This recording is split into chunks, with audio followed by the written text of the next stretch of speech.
안녕하세요. 대치동 빅마우스입니다. 제가 사범대를 졸업한 지 굉장히 오래됐는데요. 요즘만큼 입시제도에 대해서 열심히 연구하는 때가 없는 것 같습니다. 근데 이게 연구하면 할수록 한숨이 많이 나오더라고요. 여러분들도 뭐 아시겠지만 정말로 이게 많은 문제들이 있어요.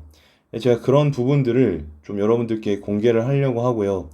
사실 걱정을 키우시기 위해서, 불안감을 심겨드리기 위해서 이런 영상을 찍는 건 아니고요. 우리가 좀 미리 알고 대처하고 마음의 준비를 하고요. 또 여러분들께서 목소리를 계속 내주시고 관심을 가져주시면 이런 문제가 또 해결될 수 있지 않을까 하는 좀 믿음이 있거든요, 저는. 그래서 제가 여러분들과 함께 계속 고민을 해보려고 하는 겁니다. 네. 함께 해주시고요. 저도 외로운 싸움을 계속 이어가려면 좀 힘이 필요해요. 여러분들의 지지가 필요합니다. 그래서 구독과 좋아요, 댓글을 통해서 메시지 남겨주시면 큰 힘이 될 것 같습니다. 자, 시작을 해볼 텐데요. 역사 얘기하면서 시작을 해볼까 합니다. 저는 사실은 수능 옹호론자에 가깝습니다. 뭐 수시 나름대로도 수시의 장단점이 있겠지만 저는 수시보다는 수능을 통한 정시 제도가 훨씬 공정하다고 생각하고 좋은 제도라고 생각을 하는데요. 그 이유가 역사적으로 보면 과거 제도나 아니면 능력 중심의 등용을 했을 때 그 나라는 굉장히 번영을 하고 잘 됐습니다. 그런데 음소 제도나 아니면 인맥을 통해서 아름아름 이렇게 등용을 했던 시기는요. 해당 국가가 잘 되지를 못했어요. 지금 수시 중에서 대표적인 제도인 확종 같은 경우도 이게 좀 문제가 될 수 있는 발언일 수는 있겠지만 현대판 음서제도라고 생각을 하거든요. 그래서 이 현대판 음서제도인 확종이 계속해서 확대가 된다면 이 대한민국의 교육 기틀이 근본적으로 흔들릴 수 있겠다 하는 생각이 들어서요. 여러분들께 말씀드리고 함께 고민하고 목소리를 모아보려고 하는 겁니다. 자, 먼저 이번 영상에서 말씀드릴 5가지의 토픽을 말씀드릴게요. 첫 번째로는 수능 학원을 잡는 거, 뭐 그럴 수 있다고 치는데요. 왜 내신 대비 학원이나 논술 학원이나 예체능 학원은 잡지 않는 걸까요? 여기에 대한 근본적인 의문을 한번 던져보고요. 두 번째로 국민들은 수능을 원하죠. 제가 이번 이슈가 되면서 나온 기사들을 거의 다 읽어봤고 거기 달려있는 몇백 개의 댓글을 거의 정독하다시피 했는데요. 뭐 수능을 옹호하는 분들만 댓글을 달아서 그런 건지 모르겠지만 뭐 그럴 확률은 낮으니까 거의 대부분 수능을 원하시더라고요. 그리고 제가 이전에 뭐 설문조사 같은 걸 해봐도 다들 수능을 지지하는 입장들이 많이 있었습니다. 그런데 왜 대학과 교육부는 수능을 이렇게 싫어하는 걸까? 이걸 왜 이렇게 없애려고 하는 걸까? 궁금하지 않으십니까? 제가 이번 영상을 통해서 그런 부분들을 말씀드리고 그 의문을 좀 해소시켜 드리려고 합니다. 그리고 이제 어저께 21일이죠. 21일 날 수능 창시자 박도순 교수님이 이제 뉴스에 나오셔서 대담을 해주셨습니다. 그 교수님께서 말씀하신 내용들을 제가 여러 번 반복해서 들으면서 수능의 개선 방향에 대해서 좀 생각을 해봤습니다. 말씀을 드리도록 하고요. 근데 느낀 거는 적어도 학종은 답이 아니다라는 게 명확해진 것 같습니다. 여러분과 함께 공유를 해보겠습니다. 그리고 EBS 연계가 되어도 정답률이 낮으면 킬러 문제인 걸까? 거기에 대한 좀 의문을 제가 처음부터 계속 제기를 했는데 이게 뉴스에서 다뤄졌더라고요.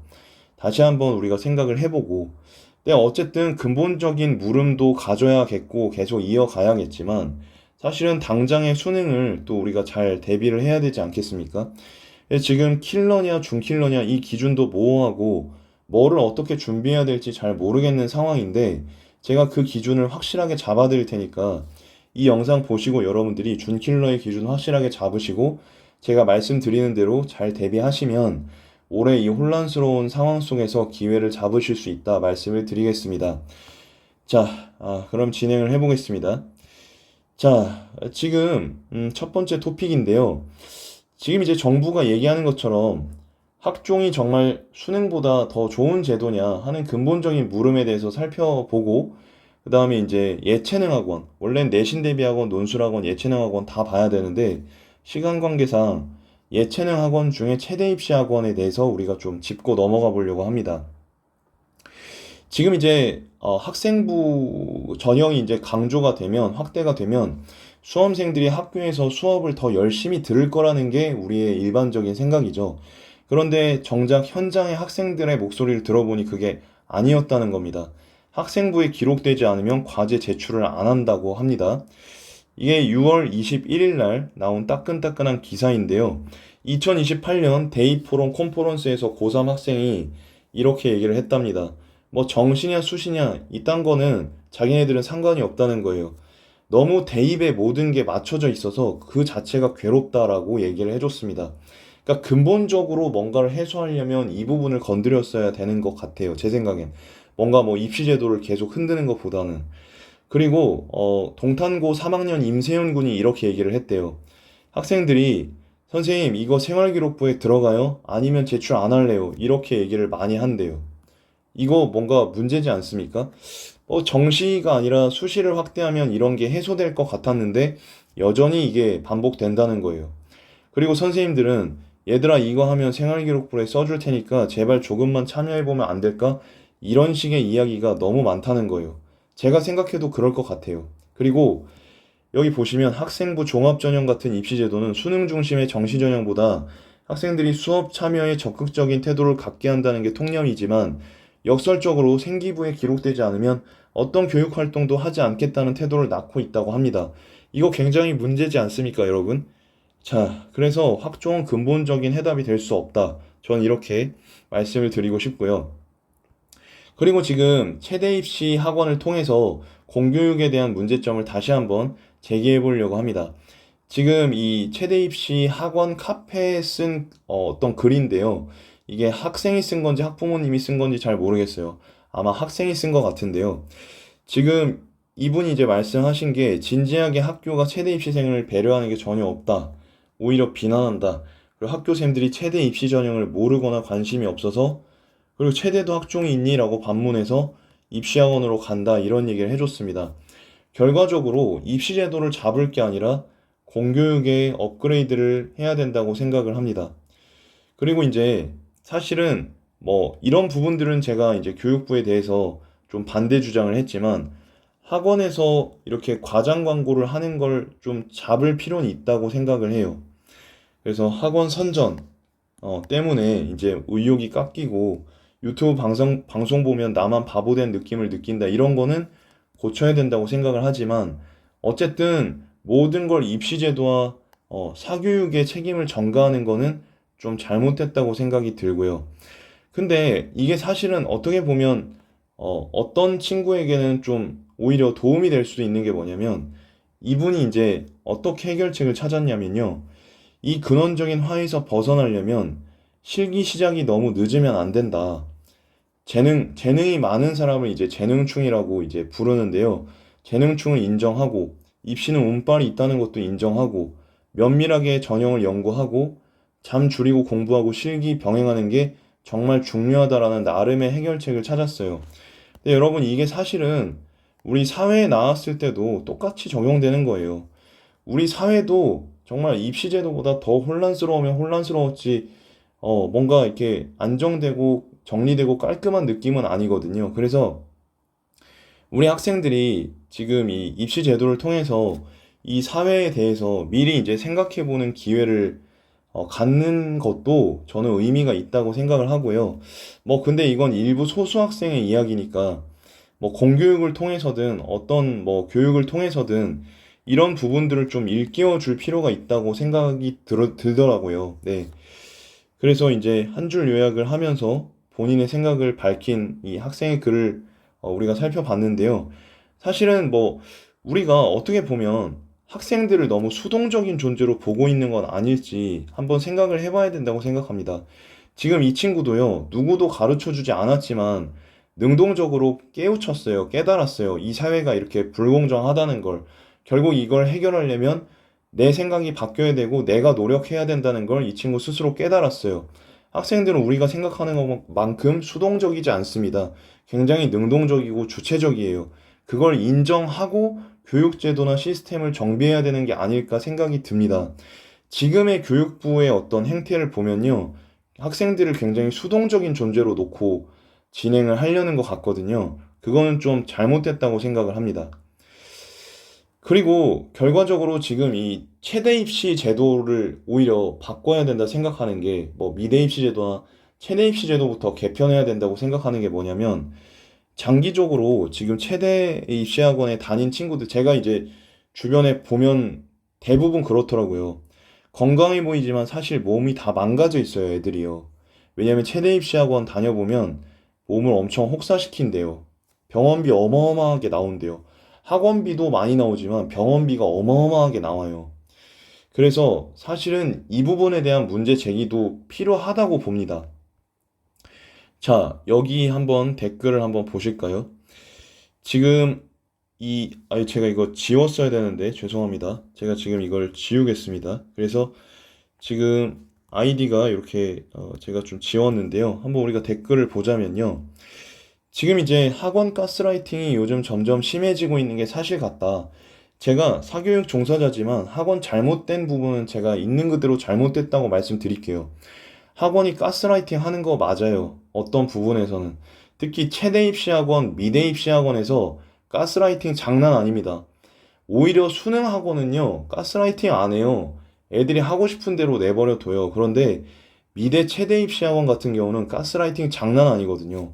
학원 나간다고 하면 욕하고, 이상한 소속감 생기게 하고, 그걸 나가면 배신자 취급하고, 남아있는 애들이 욕하게 하고, 그래서 막 카톡도 협박 카톡도 막 보내고 막 요렇게 한다고 합니다.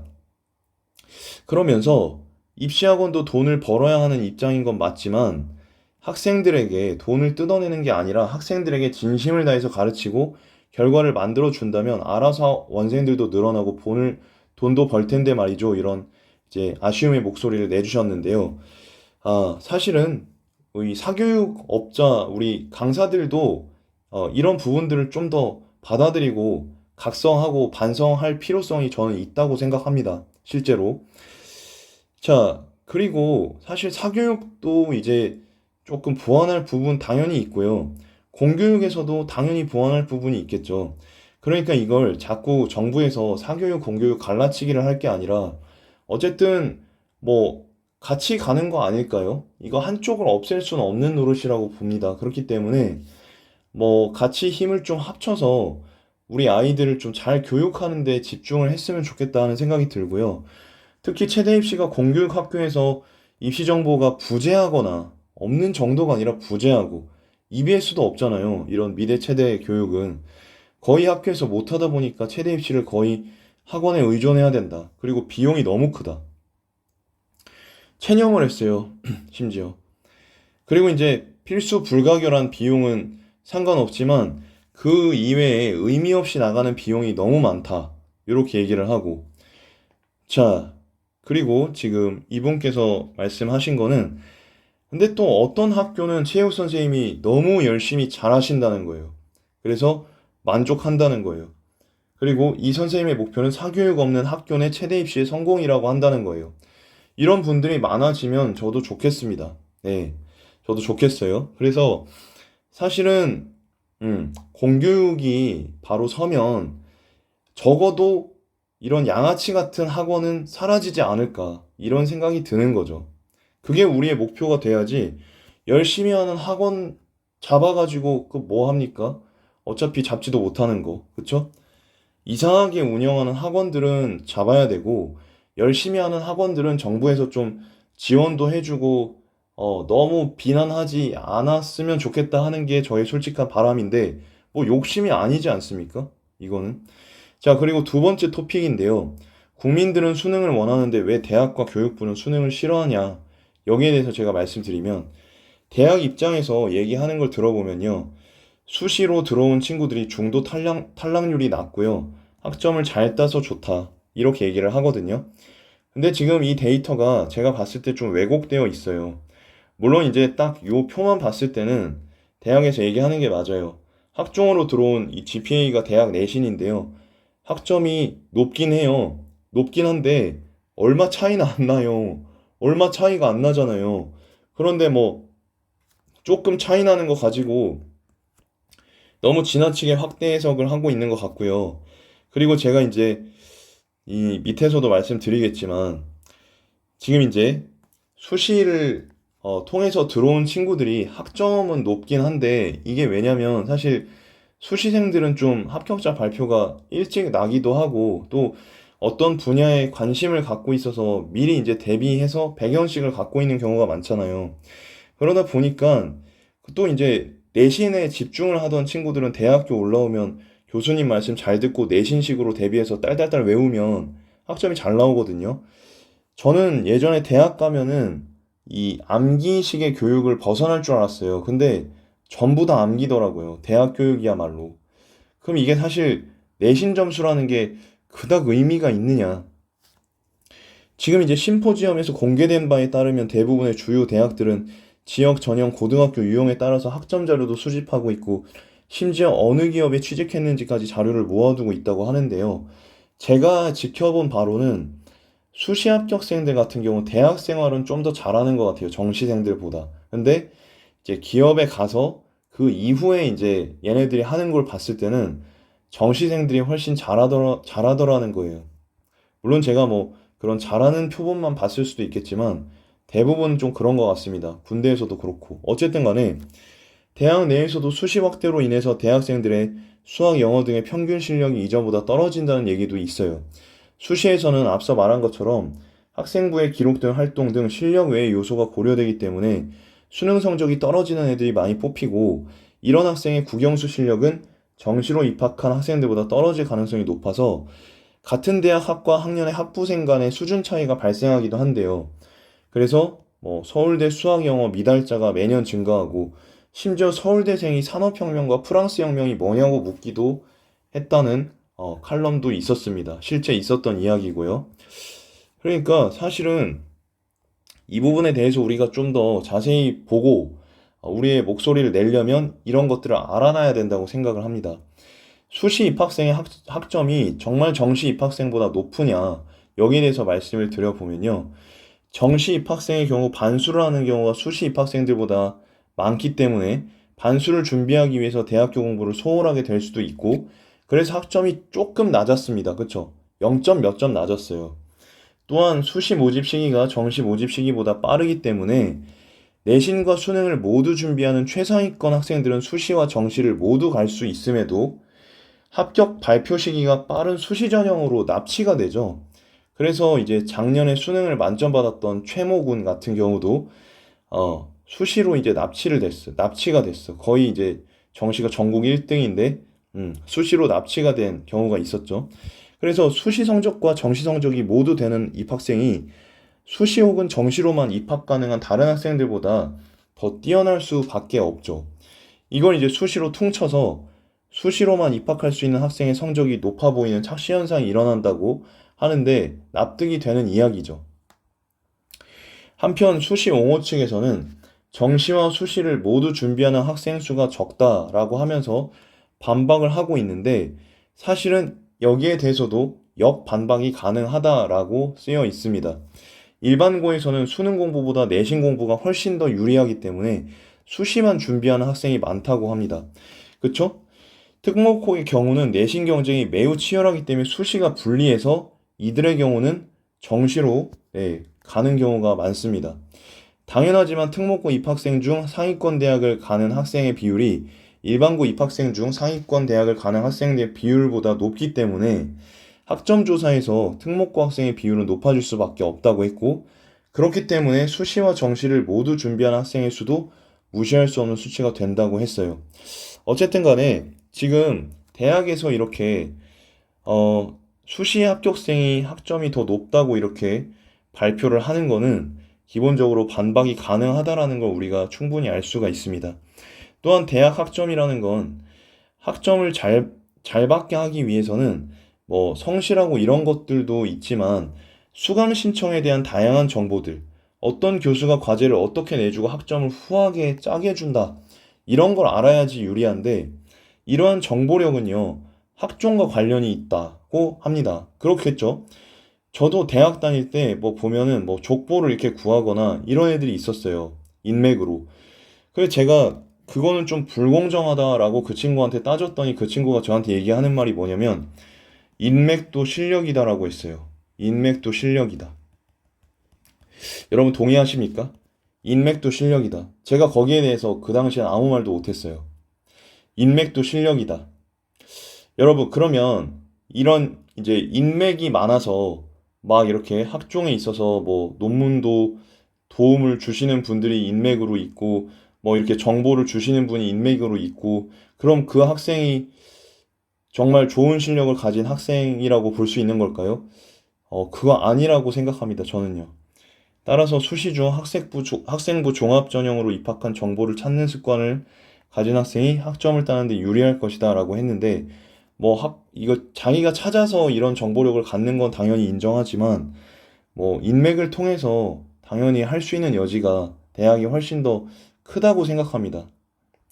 기사에 따르면 2016년, 2018학년도 대학생 핵심 역량 진단 KCESA 결과라는 게 있는데요. 이는 대학생이 졸업 후 사회에서 실무에 활용할 때 공통적으로 필요한 역량이 어느 정도 있는지 검사하는 것이라고 합니다. 지금 핵심 역량 중 학종의 평가 요소와 겹치는 게 꽤 있음에도 불구하고 수시 입학생 중 특히 학생부 종합전형 입학생보다 정시 입학생의 핵심 역량이 현저히 높다는 걸 알 수 있다고 합니다. 이 검사 결과로. 특히 비인지적 역량에 해당하고 자기점검 형태의 질문이 주어지며 시간 제한이 없는 자기관리 대인관계 역량보다는 인지적 역량에 해당하고 문제 해결이 필요한 그리고 시간 제한이 있는 나머지 4개 영역에서 정시 입학생과 수시 입학생의 차이가 두드러진다고 했고요. 의사소통 역량에서 정시 입학생이 수시 입학생보다 현저히 높다고 했습니다. 이건 사실 우리의 그 통념을 좀 뒤집는 결과일 수 있는데요. 어쨌든 결과는 그렇게 나왔습니다. 여기에 대해서 얘기를 하기를 수능에서 학생들의 종합적 사고력과 의사소통 능력을 평가하기 때문이고 나머지 자원정보 기술 활용, 글로벌 역량 역시 이런 사고력과 관련되어 있기 때문이라고 합니다. 사실은 여러분들이 대학을 졸업하고 외무고시라든지 행정고시라든지 임용고시라든지 공무원 시험이라든지 리트라든지 미트라든지 뭐 이런 시험들을 보실 때 그런 시험들과 수능 시험 문제와 유사성이 훨씬 더 크거든요. 누가 봐도 그렇지 않습니까? 그러니까 우리 자녀들에게 이런 좀 사회에 나가기 전에 이런 역량도 키우고 사회에서 보는 시험에 대비할 수 있는 이런 역량 키우기 좋은 수능을 좀 더 강조해 주는 게 좋지 않을까 생각이 들고요. 하여튼 뭐 그렇습니다. 지금 또 수시와 정시가 모두 되는 우수한 학생이 수시로 입학하는 경우가 거의 대부분임에도 불구하고, 자, 아까 말씀드렸죠. 이런 경우가 있음에도 불구하고 정시가 더 우수하게 나왔다는 걸 보면 수시만 가능한 학생의 역량은 더욱 떨어질 것임을 추론해 볼 수가 있겠죠, 우리가. 그래서 정부 관계자들의 의도가 심히 의심스러운 거예요. 그리고 수시 입학생의 중도 탈락률이 정시 입학생보다 낮으냐 했을 때는 글쎄요. 수시생들은 일반적으로 자신의 수능 실력보다 높은 수준의 대학에 진학했고, 그래서 만족도가 높기 때문에 중도 탈락률이 적다고 볼 수가 있습니다. 어쨌든 대학 입장에서는 이런 전후사정이 필요가 없고, 그냥 중간에 나가지만 않으면 되는 거기 때문에, 이 수시로 들어온 애들을 더 좋아할 만하다는 게 납득은 되지만, 그래도 이게 국가적인 차원으로 생각을 한다면 정부까지 이렇게 동조를 해서는 안 된다고 생각합니다. 지금 정시생의 경우 수능 성적을 이전보다 조금만 더 올리면 되기 때문에 반수 등을 통해 더 높은 수준의 대학에 진학하려는 마음을 갖게 되는 경우가 많고 그래서 만족도도 낮고 중도 탈락률도 높다고 했습니다. 그런데 이걸 단순히 부정적으로만 볼 게 아니라 적성을 찾아서 이제 기회를 이제 노리는 거잖아요, 애들이. 이런 기회를 보장해줘야 되지 않을까요? 학종만 확대시킨다고 했을 때는 기회가 없잖아요. 왜냐면 내신으로 뽑고 이렇게 되면 그 시험을 한번 망치면 그게 경쟁력이 떨어지니까, 그쵸? 결과적으로 그 수능을 통해서 이제 그 선별을 할 때 문제점이 학종에도 똑같이 있어요. 그런데 이걸 왜 관계자들이 그렇게 생각하는지 잘 모르겠습니다. 자, 어쨌든 그렇습니다. 그리고 고등학교 3년간의 학생부를 망치고도 재도전할 수 있는가? 라는 이제 물음에 대해서 당연히 우리는 생각하지 않고도 학종의 경우는 한 번 실패하면 재기가 이제 힘들고, 그쵸? 수능 같은 경우는 뭐 1년이 추가로 들긴 하지만 어쨌든 기회를 계속해서 우리가 만들어낼 수가 있습니다. 만약에 정말로 수능이 정말 문제가 되는 시험이라고 생각한다면 교육부 관계자들이 차라리 1년에 두 번을 보는 식으로 예전처럼 하는 게 좋다고 생각을 합니다. 어쨌든 그렇습니다. 그리고 정시는 조선시대로 역행하는 정책이므로 수시가 필요하다 이렇게 얘기를 했는데 자, 반박이 되고 있죠. 아까 전에 제가 처음에 말씀드렸던 말씀과 일맥상통합니다. 조선시대 때 조광조 등의 제안으로 잠시 시행되었던 현량과 뭐 이런 게 있는데 제가 천천히 넘길 테니까 여러분들이 한번 보시면 좋겠고요. 여기 잠깐 읽어보겠습니다. 수시가 지난 10년간 학생들을 괴롭힌 건 평창 올림픽에서 남북 공동 선수를 뽑기 위해 열심히 노력해온 남한 선수들을 강제로 내친 사례에서 볼 수 있듯이 자, 뭐 어쨌든 수시에 문제가 좀 있다라는 거 우리가 알 수가 있겠죠. 그리고 이에 대해 수시 옹호론자들은 조선시대의 과거제도에서 뇌물과 청탁, 각종 부정행위가 횡행했다는 문제를 지적하는데 오히려 이는 현재 정시와 수시 중 수시의 문제점에 더 가깝다고 했습니다. 그러니까 과거 시험에서의 뇌물과 청탁, 부정행위 역시 과거제가 인재등용에 적합한 시험인지 논란의 원인 중 하나라고 볼 수 있으며 이에 비교할 수 있는 것은 비리가 발생할 여지가 없다시피 한 수능제도보다는 현 수시제도에서의 학생부 수상실적 몰아주기 및 각종 비리 등 수시제도의 여러 가지 문제점이라고 우리가 생각할 수가 있는 거죠. 자, 그리고 여기서 이제 충격적인 사실이 하나 나오는데요. 서울대 연세대 학종에서 부모 직업을 노출시켜서 평가를 했다는 거예요.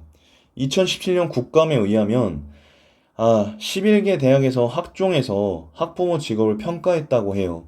서류 면접 전형서 지원자 부모 직업 출신 교교를 면접관에게 노출했다고 합니다. 그래서 현행 대입에서 학종은 학생의 배경을 평가 요소로 삼지 않는다고 하지만 일부 대학은 지원자의 부모 직업을 면접관에게 그대로 노출했다고 해요. 지원자의 이름과 출신 고교, 주소도 함께 공개했고 고교 체제가 서열화된 상황에서 출신 고교를 노출할 경우 입시 공정성이 훼손될 수 있다는 지적이 당연히 나오겠죠. 송임원에 따르면 서울대는 학종 1차 서류 전형에서 지원자의 출신 고교와 고교 유형을 고려 요소로 삼았다고 합니다. 그리고 지원자가 일반고, 자사고, 특목고 출신인지를 식별 가능토록 했고요. 2차 면접 전형에서도 출신고와 자기소개에 기재된 부모 직업까지 면접관에게 노출했다고 합니다. 정말 이거는 음서제도라고 해도 할 말이 없지 않습니까? 그래서 이제 얼마나 뭐를 공개했느냐 했을 때는 학생명, 학생 성별, 학생 거주지 주소, 학생 사진, 부모 성명, 출신 고등학교명, 출신 고등학교 주소, 출신 고등학교 유형 정보, 담임 교사명, 자기소개서에 부모 직업 이렇게 돼 있습니다. 뭐 여러 가지로 조치가 되었다곤 하지만 뭐 알게 모르게 이렇게 할지 어떻게 합니까? 그리고 지금 이 부분은 앞에서 말씀드렸기 때문에 간단하게만 보고 넘어가겠습니다. 수시를 시행한다고 해서 교사의 권위와 학생의 수업 참여율이 올라갈까요? 결론부터 말하면 실제와 괴리가 있는 이야기라고 하죠. 최근 10년간 수시 전형의 전면적 확대가 이루어진 것에 비해 학생들의 수업 태도는 좋아지기커녕 최근 들어 크게 나빠졌다는 것이 교사들 사이의 중론이고 오히려 사교육에 대한 수요 또한 증가했다고 합니다. 오히려 내신 상대평가로 인해 학교 수업만 잘 듣는다고 시험이 나와주기 힘들기 때문이다 이렇게 되어 있습니다. 오히려 내신에서도 수능 같은 지엽형, 낚시형, 논리형 문제 등의 출제 방식이 나타나요. 그렇기 때문에 사실은 이게 근본적인 해결책이 될 수 없다는 거죠. 또 학생부 종합전형 확대로 인해서 기존 입시 위주의 수업 분위기가 창의적 토론식 수업으로 바뀌었다는 이야기가 있지만 그냥 그거는 겉모습에 불과하다 이렇게 얘기를 하고 있습니다. 오히려 선생님의 눈치를 보게 되고요. 순수한 목적을 충족하기 어렵다고 합니다. 그러니까 이런 분위기 속에서는 고교 때만 학생부를 위해서 수업 및 학교 활동에 적극적으로 참여할 거고 대학 때까지 이어질 가능성은 별로 없다고 하죠. 그리고 이제 상위권 학생들에게 학생부 몰아주기를 하기 때문에 중하위권 애들은 어차피 소외가 된다는 거예요. 자, 그리고 학교별로 이게 다 달라요. 그러니까 수능보다 학종이 공정하다고 볼 수가 없다는 겁니다. 자, 뭐 여러 가지가 있는데 사실 이걸 다 읽기에는 조금 시간이 없고요. 자, 그래서 요거는 패스하고 바로 그러면 앞으로 수능의 개선 방향 어떻게 나가야 될지 제가 좀 말씀을 드려보겠습니다. 먼저 시험 시간의 확대는 필요하다고 생각합니다. 그리고 EBS 연계율을 2023년도, 2023학년도 이전에 비해서 낮췄는데 다시 확대를 해야 된다고 생각을 하고요. 교육부나 EBS 주관으로 질 좋은 모의고사 문항을 개발할 필요가 있다고 생각합니다. 평가원에서 좀 더 많은 정보를 수험생들에게 제공해주면 사설 모의고사나 사교육에 그런 어떤 의존도가 떨어지지 않을까요? 사교육을 너무 적폐로 몰아가지 마시고 교육부가 직무유기를 한 것은 아닌지 생각을 해주시기를 부탁드립니다. 그리고 공교육에서의 교사의 재교육을 추진해 주시고요. 자유시장 경제니까 정정당당히 교사와 강사의 경쟁을 장려해 주시면 학생들에게는 더 좋지 않을까 생각이 들고요. 공교육의 질 향상도 꽤 보셨으면 좋겠다는 생각이 듭니다. 아까 말씀드렸던 것처럼 양아치 학원들은 가려내고요. 열심히 잘 가르치는 학원들은 정부에서 장려해 주셨으면 어떨까 생각이 들고요. 그 장려 제도를 교육보험이라는 걸 만들어서 교육보험 제도를 통해서 정말 잘 가르치고 열심히 하는 학원을 장려하고 또 이제 형편이 어려워서 사교육을 받지 못하는 분들에게 교육보험을 통해서 사교육의 기회를 보장하는 것이 오히려 선진적인 자유민주주의에 걸맞는 교육 시스템이 아닐까 생각이 들고요.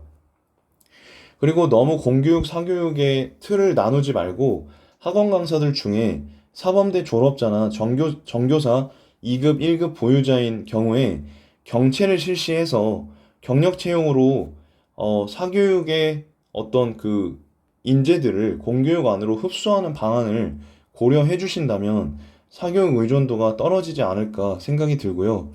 그리고 장관께서 지금 주장하시는 AI 에듀테크는 수능으로 대체되기는 정말 무리가 있다고 생각합니다. 이건 지난 영상에서 말씀드렸으니까 한번 참고해 보시면 좋겠고요. 보조제로 활용하는 건 괜찮을 것 같아요. 그래서 기초학력이 떨어지는 친구들한테 에듀테크를 통해서 디지털 교과서를 통해서 보조제로 사용을 하고 상위권이나 중상위권, 중위권 친구들은 수능을 통한 평가를 지속해 주시기를 간곡히 부탁드립니다. 그리고 차라리 1타 강사들을 비난하지만 마시고요. M사, 메가스터디 이투스 대성의 1타급 강사들을 EBS에 의무적으로, 그쵸? 메가스터디나 이투스나 대성의 1타 생활을 하려면 뭐 최소 몇 년 정도는 EBS에서 근무를 하고 그렇게 그 인강시장으로 갈 수 있도록 제도를 만들던지 아니면 뭐 몇 년마다 주기적으로 로테이션으로 EBS에 와서 강의를 하게끔 만든다면, 그죠? 오히려 정말 좋은 상황이 되지 않을까요? 왜 잘 가르치는 사람들을 활용할 생각을 안 하고 자꾸 비판하고 비난할 생각만 하는지 잘 모르겠어요, 정말로. 자, 근본적인 부분에 대해서 우리가 살펴봤으니까 실질적으로 올해 수능을 잘 준비하기 위해서 준킬러를 가려내는 요령을 알려드리겠습니다. 먼저 여러분 EBSI 사이트를 적극 이용할 필요가 있겠는데요. 먼저 www.ebsi.co.kr로 접속하셔서요. 로그인을 하시고 검색창에 풀 서비스라고 치시면 자, 이렇게 풀 서비스에 대한 창이 나오는데요. 이때 고3, 자, 상위권이나 중상위권 친구들은 고3 풀 서비스를 클릭하셔서 앞으로 말씀드리는 정보를 적용하시면 되겠고요. 조금 중하위권이나 하위권 친구들, 뭐 4등급 이하의 친구들은 고2 거부터 진행을 하시는 걸 추천을 드립니다. 자, 그래서 일단 이렇게 풀 서비스를 누르시면요. 이렇게 등급 컷이 나옵니다. 등급 컷이 나와요. 요건 제가 뒤에서 좀 더 자세히 말씀드릴게요. 먼저 우리가 등급 컷을 확인해 줘야 돼요. 등급 컷을 통해서는 시험 난이도를 파악할 수 있거든요. 지금 보시면 지금 정답률을 공개해 놓은 게 3개년입니다. 그래서 3개년의 모의고사들 그리고 수능 시험까지 해서 푸시기 전에 시험 난이도를 파악하시면 됩니다.